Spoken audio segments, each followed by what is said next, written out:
रात के लगभग 2 बजे हिंद महासागर में गहरा सन्नाटा है। चारों तरफ सिर्फ अंधेरा और समुद्र की लहरों की आवाज सुनाई दे रही है। इसी सन्नाटे के बीच एक भारतीय युद्धपोत धीरे धीरे आगे बढ़ रहा है, लेकिन असल में इसके पीछे एक बहुत बड़ी रणनीति छिपी हुई है। उस युद्धपोत के सामने एक ऐसा समुद्री रास्ता है जिससे हर दिन अरबों डॉलर का व्यापार गुजरता है।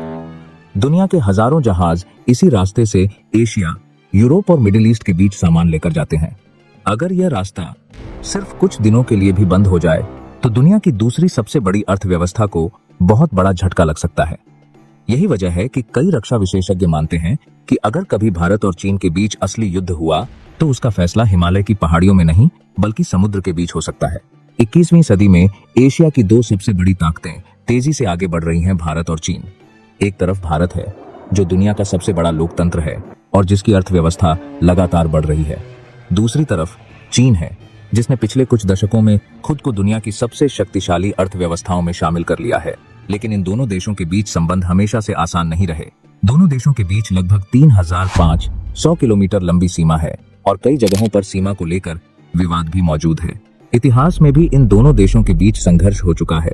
1962 में भारत और चीन के बीच एक बड़ा युद्ध हुआ था जिसने दोनों देशों के रिश्तों को हमेशा के लिए बदल दिया। उस समय भारत की सेना उतनी मजबूत नहीं थी और चीन को युद्ध में बढ़त मिल गई थी। लेकिन आज का भारत 1962 वाला भारत नहीं है। पिछले कई वर्षों में भारत ने अपनी सैन्य शक्ति को काफी मजबूत बनाया है और आधुनिक तकनीक को तेजी से अपनाया है। आज भारतीय वायुसेना के पास कई ऐसे आधुनिक लड़ाकू विमान हैं जो एशिया के सबसे खतरनाक फाइटर जेट्स में गिने जाते हैं।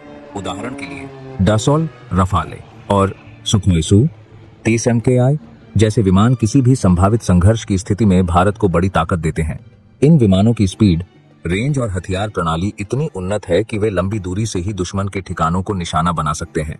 लेकिन अगर हम भारत और चीन के संभावित युद्ध की कल्पना करते हैं तो पहला सवाल यही उठता है कि यह युद्ध आखिर होगा कहां? ज्यादातर लोग सोचते हैं कि यह युद्ध हिमालय की बर्फीली पहाड़ियों में लड़ा जाएगा, लेकिन असलियत थोड़ी अलग है, क्योंकि हिमालय का इलाका दुनिया के सबसे कठिन युद्ध क्षेत्रों में से एक माना जाता है। यहाँ की ऊंचाई बहुत ज्यादा है, तापमान बेहद कम रहता है और ऑक्सीजन की कमी के कारण सैनिकों के लिए लंबे समय तक लड़ना बेहद कठिन हो जाता है। लेकिन यहाँ एक दिलचस्प बात है, भारत और चीन की असली ताकत सिर्फ उनकी सेना नहीं है। इस पूरी कहानी में एक तीसरा खिलाड़ी भी है जिसका असर इस युद्ध के नतीजे को पूरी तरह बदल सकता है, और वह खिलाड़ी है दुनिया की अर्थव्यवस्था। चीन की अर्थव्यवस्था दुनिया की सबसे बड़ी औद्योगिक अर्थव्यवस्थाओं में से एक है। उसकी फैक्ट्रियां दिन रात काम करती हैं और पूरी दुनिया को सामान भेजती हैं। लेकिन इन फैक्ट्रियों को चलाने के लिए बड़ी मात्रा में तेल और ऊर्जा की जरूरत होती है। चीन अपनी जरूरत का ज्यादातर तेल विदेशों से मंगाता है, खासकर मिडिल ईस्ट से। यह सारा तेल जहाजों के जरिए चीन तक पहुंचता है और ज्यादातर जहाज एक बेहद संकरे समुद्री रास्ते से गुजरते हैं जिसे स्ट्रेट ऑफ मलाक्का कहा जाता है। यह दुनिया के सबसे व्यस्त समुद्री व्यापारिक मार्गों में से एक है और हर साल हजारों जहाज यहाँ से गुजरते हैं। अगर किसी कारण से यह रास्ता बंद हो जाए तो चीन की ऊर्जा सप्लाई पर बहुत बड़ा असर पड़ सकता है और उसकी अर्थव्यवस्था को भारी नुकसान हो सकता है। यहीं पर भारत की भौगोलिक स्थिति बहुत महत्वपूर्ण हो जाती है। भारत हिंद महासागर के बीचों बीच स्थित है, जो एशिया, अफ्रीका और मिडिल ईस्ट के बीच समुद्री व्यापार का एक बड़ा केंद्र है। इसका मतलब है कि भारत के पास इस पूरे क्षेत्र में निगरानी और रणनीतिक प्रभाव बनाए रखने की क्षमता है। भारतीय नौसेना पिछले कई वर्षों से अपनी ताकत को लगातार बढ़ा रही है। आधुनिक युद्धपोत, पनडुब्बियां और लंबी दूरी तक मार करने वाली मिसाइलें भारत की समुद्री शक्ति को और मजबूत बनाती हैं। इसके अलावा भारत के पास विमान वाहक पोत भी हैं जो समुद्र में चलते फिरते एयरबेस की तरह काम करते हैं। उदाहरण के लिए इंस विक्रमादित्य एक ऐसा जहाज है जो समुद्र के बीच में रहते हुए भी लड़ाकू विमानों को उड़ान भरने की क्षमता देता है। ऐसे जहाज किसी भी संभावित नौसैनिक संघर्ष में बेहद महत्वपूर्ण भूमिका निभा सकते हैं।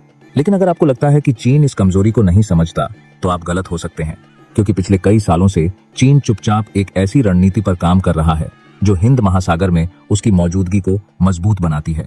चीन ने पाकिस्तान, श्रीलंका और कई दूसरे देशों में बंदरगाहों और इंफ्रास्ट्रक्चर परियोजनाओं में भारी निवेश किया है। पाकिस्तान के ग्वादर पोर्ट से लेकर श्रीलंका के हम्बनटोटा पोर्ट तक चीन की मौजूदगी लगातार बढ़ रही है। कई विशेषज्ञ इस पूरी रणनीति को string of trapper pearls strategy कहते हैं।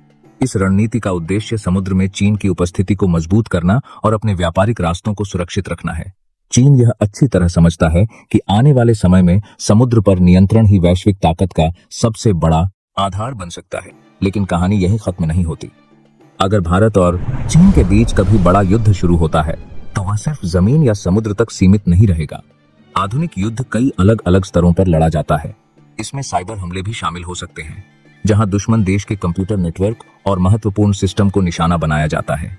इसके अलावा सैटेलाइट सिस्टम को भी टारगेट किया जा सकता है, क्योंकि आज के समय में नेविगेशन, संचार और सैन्य रणनीति का बड़ा हिस्सा अंतरिक्ष तकनीक पर निर्भर करता है। समुद्र में नौसैनिक टकराव, आसमान में हवाई लड़ाई और डिजिटल दुनिया में साइबर युद्ध, ये सभी मिलकर आधुनिक युद्ध का हिस्सा बन सकते हैं। और यहीं से कहानी और खतरनाक हो जाती है।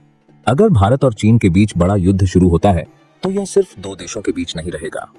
दुनिया की कई बड़ी ताकतें पहले से ही एशिया में अपनी रणनीतिक मौजूदगी बनाए हुए हैं। ऐसे में किसी बड़े संघर्ष का असर पूरी दुनिया की राजनीति और अर्थव्यवस्था पर पड़ सकता है।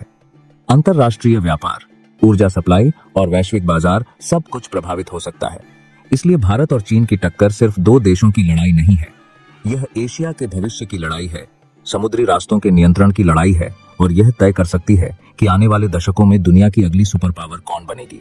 क्योंकि आज की दुनिया में सबसे बड़ी जंग सिर्फ बंदूकों से नहीं जीती जाती। असली जीत उस देश की होती है जो रणनीति, भूगोल और अर्थव्यवस्था की ताकत को सबसे बेहतर तरीके से इस्तेमाल करना जानता हो।